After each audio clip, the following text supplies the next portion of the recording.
Mobility Resort Motegi, renamed this year to celebrate the 25th anniversary of this motorsport venue, of course, formerly known as the Twin Rim Motegi.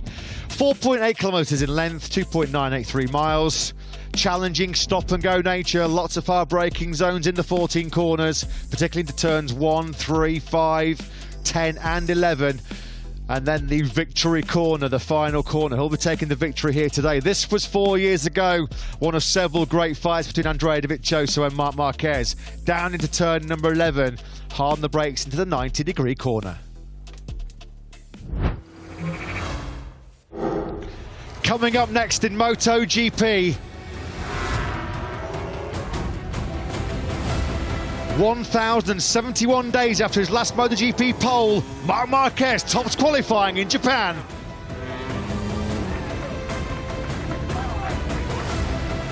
Aleix Espargaro has his sights on a first Aprilia podium in Motegi to bolster his title bid. Yamaha hopes are pinned on the shoulders of Fabio Quartararo as the reigning world champion starts 9th. And will Pecco Bagnaglia's golden run come to an abrupt end with the Italian facing an uphill task from the 4th row?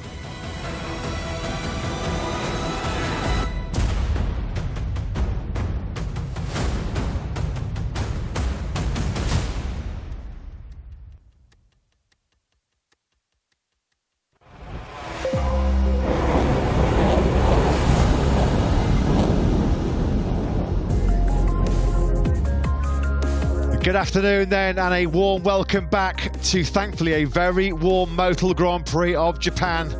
All the thunderstorms and rain which disrupted yesterday's action seem like a distant memory. We've got perfect conditions for the 24-lap MotoGP race coming up in just over half an hour's time. Gloriously sunny conditions have greeted us since we left nearby Motegi this morning. We're getting a pretty spectacular air display over this 4.8 kilometre magnificent Motegi facility.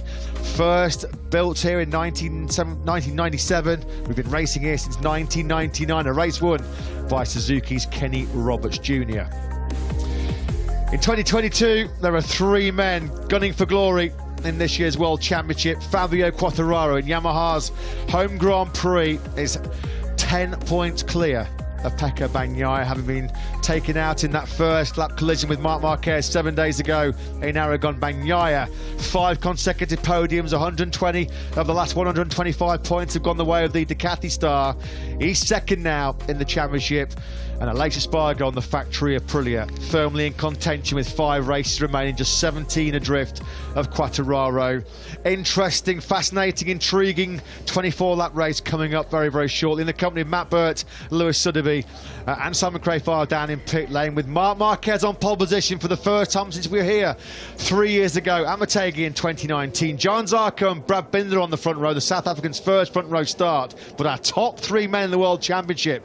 Fabio Quartararo starts 9th, Aleix Espargaro 6th, and Airbus Giannini's down in 15th place, and Bagnaia in 12th place. But this man, Lewis, he was back with a bang, wasn't he, last time out in Aragon, and a stunning wet weather pole position yesterday for Marc Marquez. He's 91st of his Grand Prix career. What a place to do it in Honda's home Grand Prix.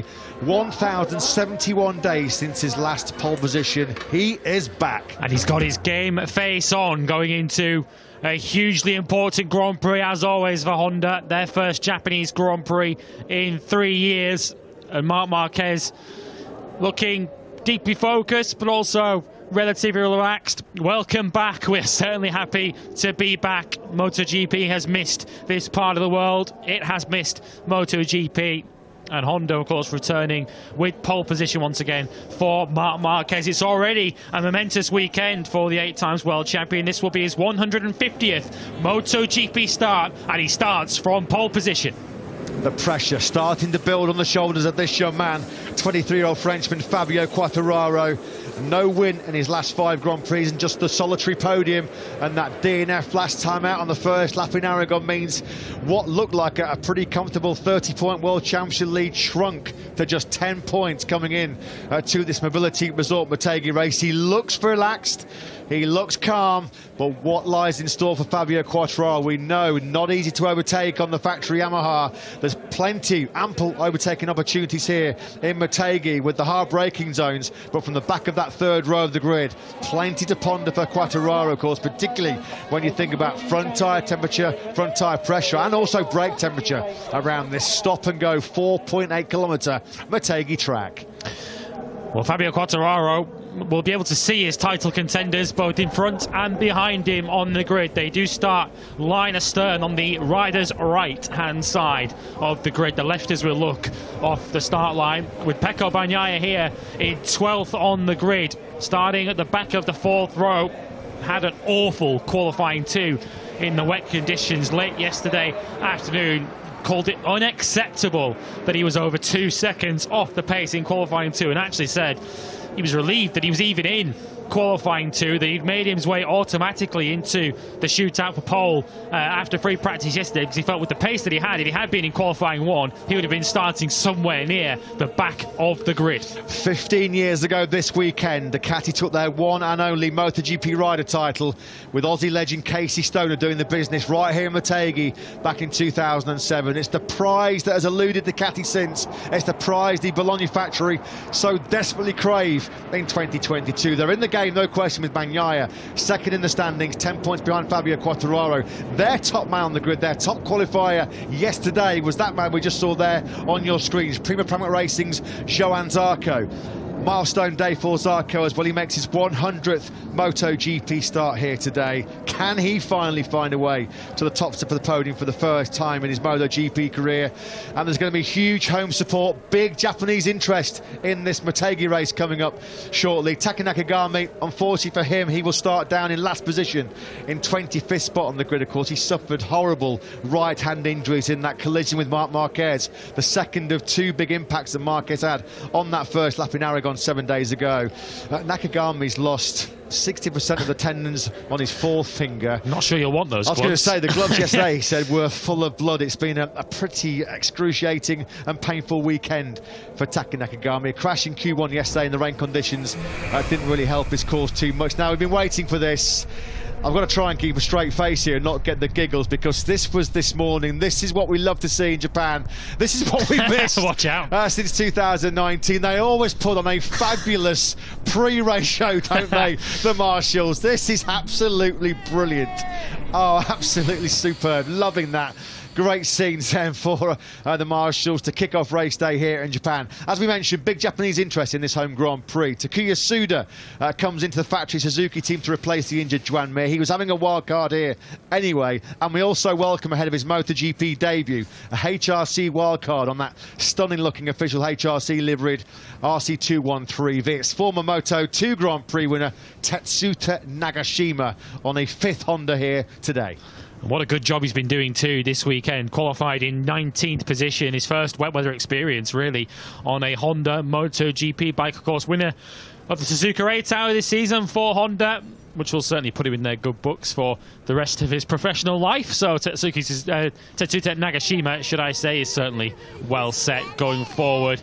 The fans are ready for their first MotoGP race here since 2019. Aleix Espargaro, the leading championship contender on the grid. He starts in 6th position, just snuck in a late lap in free practice 1 to get himself into the top 10, and remarkably, despite the fact that it was the only and first free practice session of the weekend on Friday, how important does that lap look right about now, given that he got himself into the top 10 and was able to take part in qualifying 2 the way the weather transpired. He's another rider whose gloves are certainly in demand, but Aleix Espargaro's main aim at the moment will be to close in. He's the 3rd of our title contenders, 17 points off the lead. Front row completed by this man, Brad Binder, on the Red Bull KTM Factory Racing RC16. A first front row start for Binder in what is going to be his 48th MotoGP appearance. They seem to have found something, don't they, of late on soft tyres in the factory KTM. Yes, of course, it was a wet qualifying session. He took the big risk. It came with big rewards for Binden. Of course, he had a lightning start, a fantastic start 7 days ago in Aragon when he went from 10th on the grid. The 4th row, he was 2nd after just 2 corners of the Aragon Grand Prix. A race, of course, which was won by this man. Another nail-biting last lap thriller between Bastianini and Bagnaia. That time around it went to Bastianini, but A costly crash at turn 5 in Q1 yesterday, having had a costly crash at turn 5 on Friday. An awful lot of work to do for Bastianini to make it back-to-back wins. He starts from the back of row 5, deep on the grid in P15. Yeah, he's certainly going to have to get busy on the opening lap of this Grand Prix. Will be very interesting once the riders all leave and go to the grid to find out what tyre selections they've gone to the grid with. Of course, not an awful lot of dry track time early on in this weekend for them to try and settle on a tyre choice. 75 minutes of running on Friday and then 20 minutes of warm-up this morning. Those are the only real dry conditions they've had all weekend to try and settle on a tyre choice. There was a real split this morning in terms of the rear tyre. Everybody pretty much went out on the harder front tyre option this morning, but there was a real split between the soft, the medium and the hard in warm-up this morning. A packed pit lane. Fabio Quartararo just about picked his way through the mass throngs of guests and fans outside of the factory Yamaha garage. It looked like Enea Bastianini was coming to the grid, or at least coming to the grid with a soft white banded rear tyre on. We'll just see the tyre graphic on screens, then we'll bring you some provisional tyre information. The hard, medium and soft rear tyre, all asymmetric in configuration. At the end of this morning's warm-up session, all three looked a viable race option. When we had the morning warm-up session, 20 minutes at just around 10:30 local time, track temperature was already 42 degrees. We heard from Michelin Motorsport manager Piero Taramassa. Now look at this on the sighting lap. Now the stop-and-go nature, the on-off throttle of this Motegi circuit. One other factor which comes into reckoning here is fuel consumption. And look at the Gianantonio, Marquez and Bastianini just sort of at walking speed almost, just trying to conserve fuel as much as they can on that sighting lap. So tyre information has come in, provisional information as the riders head to the grid. Of course, any late changes, we will bring them to you. Every rider, with the exception of one, and that's Tetsuta Nakashima, has gone for the harder front option. That's what we expected. There is a split on the rear. Most of them have gone for the medium. These are the exceptions. We've got around 7 riders who've gone for the softer rear tyre. They are Maverick Vinales, Enea Bastianini, Fabio Di Giannantonio, Luca Marini, Marco Bezzecchi, Pol Espargaro and Franco Morbidelli. One rider on this grid has gone for the harder rear option, and it is the pole man, Marc Marquez. This is a very rare sight in the sighting lap, isn't it? This is my race speed on a MotoGP bike, as the riders just creep their way towards the grid. They're barely touching the throttle, are they? Fuel consumption. Of course, these bikes are so finely tuned now, you're not going to run out of fuel. Unlikely that you will. Very unlikely you run out of fuel because they've got such sophisticated measuring systems. Of course, it's how much power you can have for crucial stages of this Grand Prix. The Nakagami fans are out in force. A few months ago, we saw some Suzuki fans. Of course, it's worth noting that this is Suzuki's farewell in front of their home crowd. Of course, they're stepping aside from MotoGP competition at the end of 2022. Nakagami tiptoes his way through turn number 8. You can just barely hear him on the gas. He's just opening the throttle enough to get himself up the hill there towards turn 9. Fuel consumption clearly at the forefront of the teams and engineers' minds here. Marc Marquez freewheeling it down towards turn 11. It's a downhill approach there, so he's able just to get down there on tick over to get himself to the grid from there. The 93 flags wave and await him onto pole position.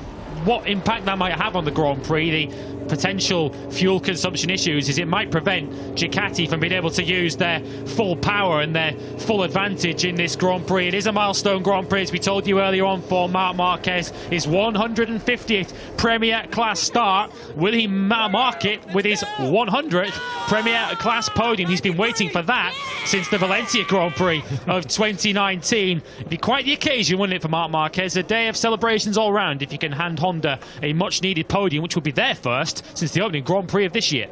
Some fans in the grandstands there, no question where their loyalty was going. Number 93, they were shouting then. For the first time, can you believe this? For the first time since this very Grand Prix, right here in Japan, 3 years ago, Marc Marquez rolls towards pole position in the Premier Class. Yesterday was his 91st pole. He extends his record-breaking sequence of poles in the Premier Class. He's 63rd in the top class. Such happy memories, of course, as well for Marc Marquez here. He was crowned MotoGP World Champion in 2014, 2016 and 2018, but he leads the grid here in Japan. And as you can see, he's the sole rider at the moment who's starting on that harder rear tyre. Zarco and Brad Binder joining him on the front row. Maverick Vinales, Jorge Martin and Aleix Espargaro on row 2. Espargaro, our leading title contender. Jack Miller, who was fastest on Friday, starts 7th ahead of Miguel Oliveira and Fabio Quartararo. Luca Marini heads row 4 with Paul Espargaro and Pecco Bagnaia for company. Can Bagnaia keep up his incredible summer run of form? Marco Bezzecchi, Franco Morbidelli and Enea Bastianini on row 5. Fabio Di Gianantonio just behind his teammate in 16th ahead of Alex Marquez and Alex Rins, who's another rider out of position. Tetsuta Nagashima starts 19th. We'll hear from him in a moment. Remy Gardner starts 20th ahead of Takuya Suda, the injury replacement for Joan Mir. And on the back row of the grid, we have Cal Crutchlow on 23rd position. Either side of him are rookies, Ralph Fernandez and Darren Binder, with Taka Nakagami riding through the pain barrier from 25th on the grid. Well, it's arguably the biggest day of Tetsuta Nagashima's racing career, potentially one of the biggest days of his life, preparing for his MotoGP debut in front of his home crowd here in Motegi. I'm delighted to say, joining Simon Crafar on the grid, it's Nagashima-san. Tetsuta-san, we genuinely miss your smiley face and kind personality from the World Championship paddock. I've come to you today to ask, what's it like to sit on the grid at your home GP in MotoGP for the first time? So anyway, I'm really happy to come back here again. Also with MotoGP class, it's amazing. I know how difficult to compete with this class, but anyway, I have to develop in the Honda bike, and I want to say thanks to the Honda about this kind of good opportunity. Anyway, I try to learn everything from this class, and for sure I'll push in hard. Best of luck. Thank you so much.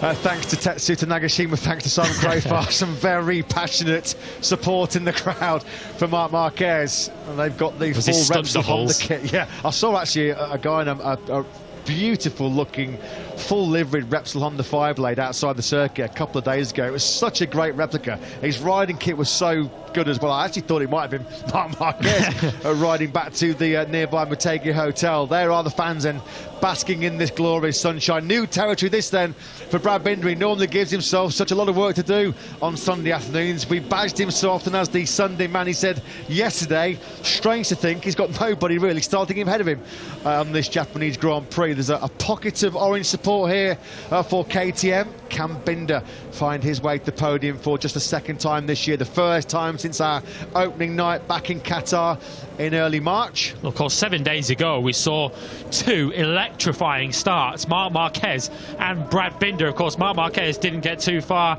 beyond turn 3, but Brad Binder, of course, made it to 4th in the end. Watching those two battle it out on the brakes into turn 1 will be box office. And let's hear the thoughts of Red Bull KTM Factory Racing team boss Francesco Guidotti. His man then on the front row of the grid, Brad Binder in 3rd place. Miguel Oliveira also with a good chance of a podium fight. He starts in the middle of row 3 in 8th. Let's hear from Francesco now with Simon on the grid. Francesco, both your riders, Miguel and Brad, looked good in the dry on day 1. I really think they're going to be out there fighting hard, especially Brad on this first lap from the front row. Really would like to hear your thoughts. It's a really unpredictable race. We put only 12 lap on maximum 12 lap on the tire, so also the tire choice will be something so important for the last part of the race. Yeah, the first day was pretty good, but the conditions are also pretty different. Yesterday was another particular day because one session was cancelled. Anyway, it was wet, so no reference for the race. But yeah, it will be tough, but it will be tough for everyone. Best of luck today. Thank you. Yes, thanks, Simon. Thanks to Francesco Guidotti. A journey into the unknown with such limited dry track time available. You heard there Francesco Guidotti, KTM boss, saying they've only really put half race distance on a set of tyres. The full race distance here today, 24 laps. So it's going to be interesting to see who can manage the tyres the best. Not just the rear grip with these low gear acceleration points, but you put so much stress and abuse on that front tyre with the heavy braking zones here in Motegi, the toughest braking circuit on the calendar. particularly when you think about into turn 1, turn 3, turn 5, turn 10 and 11, but also, of course, and that brings with it ample overtaking opportunities as well. We just saw Miguel Oliveira a moment ago on the grid. He felt he could have been in the shake-up for pole position yesterday had he not crashed during qualifying 2. He was up on the provisional pole time, setting red sectors at the point that he went down. Pol Espargaro, a moment ago, we saw as well. He starts from the middle of the 4th row on the grid. An improved weekend in general for Honda, not just Marc Marquez, but Pol Espargaro also feeling much happier with life here this weekend. It's today a wonderful opportunity for Aleix Espargaro to close that 17-point gap down to Fabio Quartararo in the World Championship. He's our top qualifier of the top 3 men in the World Championship. 2 factory Aprilias on the 2nd row. Maverick Vinales looking strong as well in 4th place. Let's see the pre-race thoughts of Aprilia boss Paolo Bonora with Simon. Paolo, it's so hard to predict what's going to happen in this race. All races are, but especially this one with so much wet time yesterday, but really would like to hear your thoughts about your riders today. Yeah, you are right. We did not so many laps yesterday, so everybody yesterday night was studying the data to understand which could be the best option for the tire. Seems to be that most of the grid is on medium rear, because also of the weather forecast, because it seems to be hot, and the soft seems that there's a drop in the last part of the race. We will see, because with our both rider we have seen good pace, and their comment was quite good. Paolo, one more question. You have probably equal to the most knowledge of anyone about fuel consumption. We just saw everyone dawdling around on the first lap. Can you give us your thoughts on fuel today? Yeah, this is one of the most demanding track for the fuel consumption, as you said, in particular in the dry session. So during the first sighting lap, everybody did the eco lap, means that throttle so close and at a low speed to have the less consumption as we can. Best of luck today. Thanks so much. Thanks to Paolo Bonora, thanks to Simon. Yeah, big expectations, big hopes of potentially a double podium here today for Aprilia. There is Maverick Vinales, and going from the head of that 2nd row in 4th place. An all-Spanish road too. Vinales leads Jorge Martinez, the quickest man in this morning's warm-up session, ahead of Aleix Espargaro, our surprise title contender. Some lovely shots there in the crowd, wasn't there? The Suzuki fans we saw there, a thank you balloon. Hard to believe, just 2 years after they won the 2020 MotoGP World Championship at Joan Mir, they are withdrawing the Hamamatsu factory at the end of this season. And Bastianini then, he's going to have to get his elbows out on this opening lap, 15th on the grid. Of course, the talking point coming into this race surrounding the beast, not just his victory in Aragon last time out, but would there be any team orders inflicted from up on high at Ducati? Well, if Enea Bastianini is going to avoid that fate, he needs to get his skates on this opening lap and try and get himself ahead of his fellow title contenders. He comes into this Grand Prix 48 points behind the series leader Fabio Quartararo, so if he's going to make ground, he's going to have to do it very quickly on the opening lap. Big race coming up for Ducati with Pecco Bagnaia 10 points adrift of Quartararo in the championship chase. He's got work to do from the back of the 4th row in 12th place. Zarco, their top man on the grid, in 2nd place. Let's hear from Ducati Corsa Sporting Director Paolo Ciabatti. Paolo, I can almost feel the nerves back here. We know how fast Pecco is, where he is in the championship, but there's a lot of bikes up ahead. Standing here, what are your feelings going into the race? Well, as you said, maybe a little bit nervous. We need to get a good start. In the end, Fabio is just ahead of Pecco and one row, and Alex another row. So not that bad of a situation, but clearly there are many bikes in front of Pecco. So let's see if we can get out to a clean start and avoid any problems in the first few laps. Best of luck, Paolo. Thank you.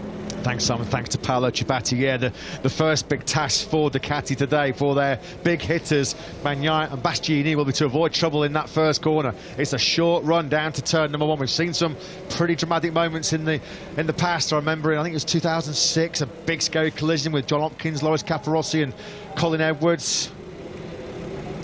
Yeah, you're in the danger zone if you're starting in the middle of the pack, which is where the championship contenders are. Marc Marquez shaking out that right arm. He's expecting this one to be a real test of his physical fitness. Of course, it's only his second Grand Prix back after that latest arm surgery, and it is a physical circuit with the heartbreaking zones here. So Marc Marquez, who was talking down his chances yesterday for that reason, will certainly be put through the ringer in the second half of this Grand Prix. It's going to be a tough 24-lap Grand Prix for this man, Taka Nakagami, starting last 25th place. Simon Crafar just reporting from the grid. Then there's a quick tyre change going on then for Marc Marquez. Very, very shortly we'll be hearing the Japanese national anthem, part of our now traditional pre-race grid ceremony where we get the national anthem and the MotoGP trophy stand. So we will pause very, very shortly as the dignitaries gather at the front of the grid for our first Japanese Grand Prix since 2019. We're just under 10 minutes away from the action here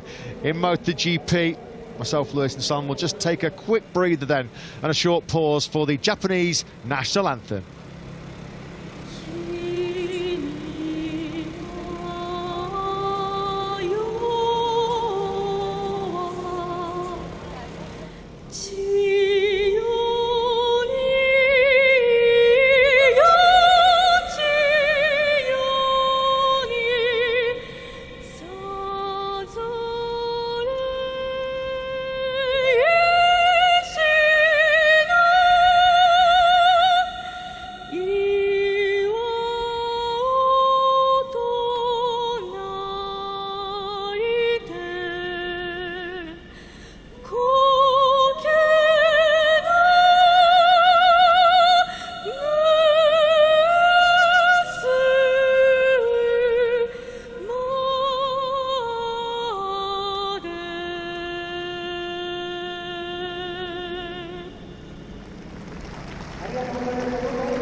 Wonderful scenes, Maki Takimoto performing the national anthem. Let's head down immediately to the grid then. Marc Marquez starting from pole position for the first time in 3 years, so high hopes for Repsol Honda. And Alberto Puig is waiting to speak to Simon. Alberto, I know you haven't got much info, but both your riders, you know, because of the wet, but both your riders said they had less problems in the dry here. We know Marc's going to be fighting for it from the start. Can he fight all the way to the end, in your opinion? I don't think so, because we never did a race. In Aragon we could not race, so we don't know his strength. So it will be difficult, but for sure in the beginning he will be there. Thank you. Thank you. Thanks, Simon. Alberto Puig expecting Marc Marquez to be there then. Will he be able to last the pace, last the physical toll? Will those fans see their man Fabio Quartararo chase their way through the grid? Almost 2 races in 1 in this Japanese Grand Prix here this afternoon. The outsiders on the front row of the grid. Marc Marquez, Johann Zarco and Brad Binder with nothing to lose. And the championship contenders looking to chase their way through. Espargaro, Quartararo, Bagnaia and Bastianini all starting outside the top 5. The riders being introduced to the crowd. You can hear them applauding in the background. And Ayat Bastianini then, bound for the factory Ducati team in 2023. Still, of course, in the hunt for this World Championship. It might be a long shot. It might be a slim chance, but he's only 48 points behind series leader Fabio Quartararo. Let's pop back down to Simon Crafar on the grid. Simon, down to you. Yes, got Lynn Jarvis with me. Lynn, we have to hear from you. I can feel the nerves, like I said to Paolo Ciabatti, further back on the grid for your riders. What do you think Fabio's, what's your concerns about Fabio today? Well, the first concern is to be safe. We've seen in the Moto3 and the Moto2, we've seen quite many crashes. And we know that if you don't start at the front, the chance of you getting involved in the incident, we saw it in the last race, is always there. So it's really, really important, I think, to finish the first lap, to be safe, and then to make your race, make your pace. But nobody knows exactly how it's going to span out because we haven't spent enough time in the dry. So from what I hear, that there are many radically different tyre choices amongst the brands. So who will choose the right choice? Because today the temperature is so hot. So it's going to be difficult. But anyway, we're in the game, and Fabio's motivated. He's in good form. He doesn't have any real trouble with his chest, so it's okay. And we have a little bit of pressure here. We have the chairman here, the president here, and so many VIP guests, but it's great to be back in Japan. Thank you, Lynn. Thank you. Thanks to Lynn Jarvis then, boss of Yamaha, Forza Ducati.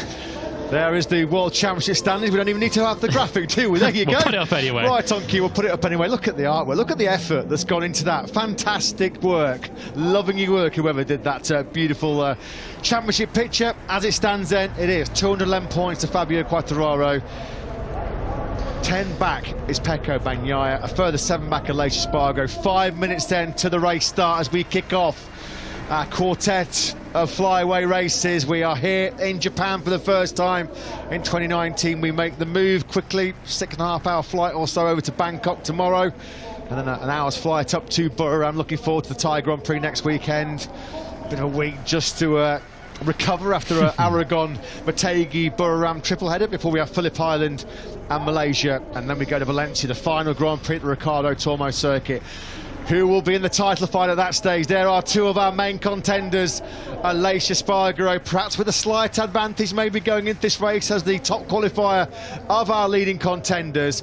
There is Pecco Bagnaia then. He's going for that hard front, hard rear tyre that he used exclusively in this morning's 20-minute warm-up session. Bagnaia on row 4 in 12th. 1 row ahead of him, directly ahead of him on circuit in 9th place. Fabio Quartararo, hard front, medium rear tyre, trying to defend or build on that 10-point lead in the World Championship. Lynn Jarvis, Yamaha boss, said, we are in the game. Yamaha always in the game when Fabio Quartararo is around. There is Aleix Espargaro. We've seen our top 3 men in this championship then coming into round 16 here, the Motul Grand Prix of Japan. Marquez was switching to the soft confirmation. We saw him switching on the grid. He's gone for the softer rear. So a first front row start in MotoGP for KTM rider Brad Binder on the front row again in his 100th Grand Prix start in MotoGP. Johann Zarco, it's the first pole position in 1,071 days. Can Marc Marquez master Motegi?